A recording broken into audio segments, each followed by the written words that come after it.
Hello guys, എല്ലാവർക്കും എൻ്റെ പുതിയ വീഡിയോയിലോട്ട് സ്വാഗതം. നമ്മൾ ഇന്നത്തെ വീഡിയോയിലൂടെ നോക്കാൻ പോകുന്നത് നമ്മുടെ പെന്നിവൈസിൻ്റെ പവേഴ്സും വീക്ക്നെസ്സുമാണ്. എല്ലാവർക്കും അറിയാമല്ലോ, പെന്നിവൈസ് എന്ന് പറയുന്നത് ഭയങ്കര പവർഫുൾ ആയിട്ടുള്ള ഒരു എൻറ്റിറ്റിയാണ്. അതിൻ്റെ കൂടെ തന്നെ പെന്നിവൈസിന് ചെറിയ ചെറിയ വീക്ക്നെസ്സും ഉണ്ട്. അത് നമുക്ക് ഈ വീഡിയോയിലൂടെ എന്തൊക്കെയാണെന്ന് നോക്കാം. ഫസ്റ്റ് പവർ എന്ന് പറയുന്നത് ഷേപ്പ് ഷിഫ്റ്റിംഗ് ആണ്.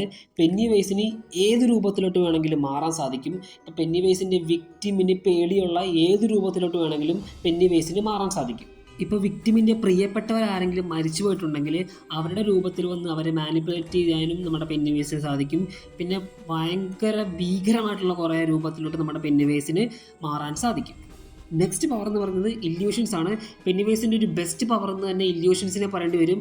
പെന്നിവൈസിന് അത്രയ്ക്ക് ഭീകരമായ കുറേ ഇല്യൂഷൻസ് ക്രിയേറ്റ് ചെയ്യാൻ പറ്റും. വിക്ടിംസിനെ പേടിപ്പിച്ച് പണ്ടാരടക്കുന്ന രീതിയിലുള്ള ഇല്യൂഷൻസ് പെന്നിവൈസിന് ക്രിയേറ്റ് ചെയ്യാൻ പറ്റും. ഇങ്ങനത്തെ ഇല്യൂഷൻസ് കൊണ്ട് തന്നെ വിക്ടിമിനെ പെന്നിവൈസിന് അത്രത്തോളം പേടിപ്പിക്കാൻ പറ്റും.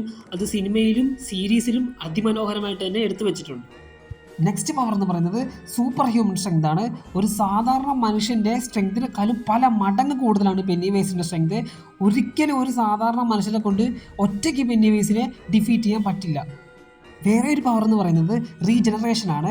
എത്ര ഗുരുതരമായ പരുക്കാണേലും ആ പരുക്കിൽ നിന്ന് അതിവേഗം തന്നെ നമ്മുടെ പെന്നിവൈസിന് റിക്കവർ ചെയ്ത് വരാൻ പറ്റും.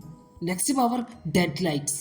പെന്നിവൈസിൻ്റെ ഏറ്റവും ഡേഞ്ചറസ് ആയിട്ടുള്ള ഒരു പവർ തന്നെയാണ് ഡെഡ് ലൈറ്റ്സ് എന്ന് പറയുന്നത്. ഇത് തന്നെയാണ് നമ്മുടെ പെന്നിവൈസിൻ്റെ ഒറിജിനൽ ഫോമും. ഈ ഡെഡ് ലൈറ്റ്സ് നേരിട്ട് കാണുന്നവർക്ക് ഭ്രാന്താവുകയും അവരുടെ ശരീരം മൊത്തത്തിലൊരു പ്രവർത്തനരഹിതമായി നിൽക്കുകയും ചെയ്യും. ഈ ഡെഡ് ലൈറ്റ്സ് എങ്ങനെയാണ് പെന്നിവൈസ് ആയി മാറിയെന്നുള്ളത് നമ്മുടെ ഇറ്റ് വെൽക്കം ടു ഡെയറി എന്ന സീരീസിൽ എടുത്ത് കാണിച്ചു തരുന്നുണ്ട്. പിന്നെ നമ്മുടെ പെന്നിവൈസ് ഒരു ഇമ്മോർട്ടലാണ്.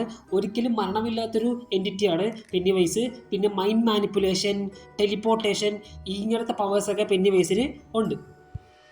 ഗൈസ്, അപ്പോൾ ഇതൊക്കെയാണ് നമ്മുടെ പെന്നിവൈസിൻ്റെ പവേഴ്സ് എന്ന് പറയുന്നത്. ഇനി നമുക്ക് പെന്നിവൈസിൻ്റെ വീക്ക്നെസ് എന്താണെന്നൊക്കെ നോക്കാം.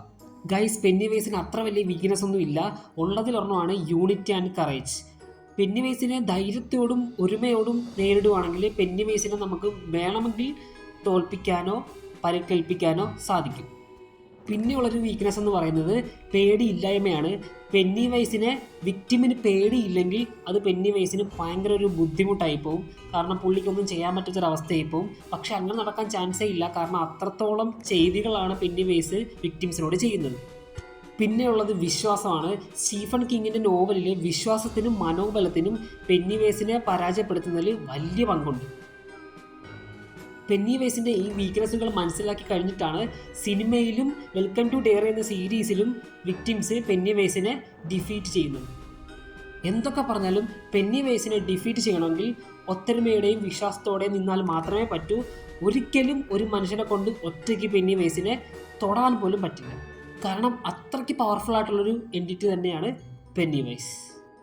അപ്പോൾ ഗൈസ്, ഇതൊക്കെയാണ് നമ്മുടെ പെന്നിവൈസിൻ്റെ പവേഴ്സ് ആൻഡ് വീക്ക്നെസ് എന്ന് പറയുന്നത്. അപ്പോൾ ഇന്ന് ചെയ്ത ഈ വീഡിയോ നിങ്ങൾക്ക് ഇഷ്ടപ്പെട്ടെന്ന് വിചാരിക്കുന്നു. ഇഷ്ടപ്പെടുവാണെങ്കിൽ എൻ്റെ വീഡിയോ സബ്സ്ക്രൈബ് ചെയ്ത് സപ്പോർട്ട് ചെയ്യുക. ഇനി നെക്സ്റ്റ് വീഡിയോ ആയിട്ട് വരുന്നവരേക്കും ബൈ.